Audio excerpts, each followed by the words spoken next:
Hi, this is Sandra Henry Stocker, author of the Unix as a Second Language blog on Network World. In this Linux tip, we'll take a look at how you can test whether a string or variable includes some regular expression that you want to test for.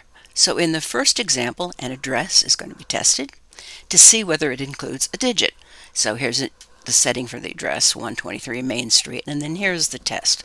We say if that address, and notice we have double square brackets here on both ends of it, if the address equal sign tilde means if it contains this expression, and this means any number of digits, 0 to 9. So it could be any long string of digits or a single digit. And if it does, then we will echo address includes a digit. So I'm going to go ahead and run that command. And yes, it says address includes a digit. And here's another test. In this case, we're asking whether the date command, which is being run here, contains the string AUG, like that with a capital A.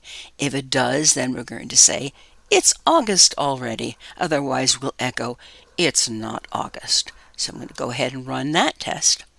And you can see it does say it's August already.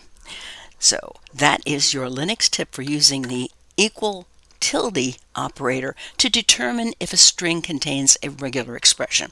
If you have questions or would like to suggest a topic, please add a comment below.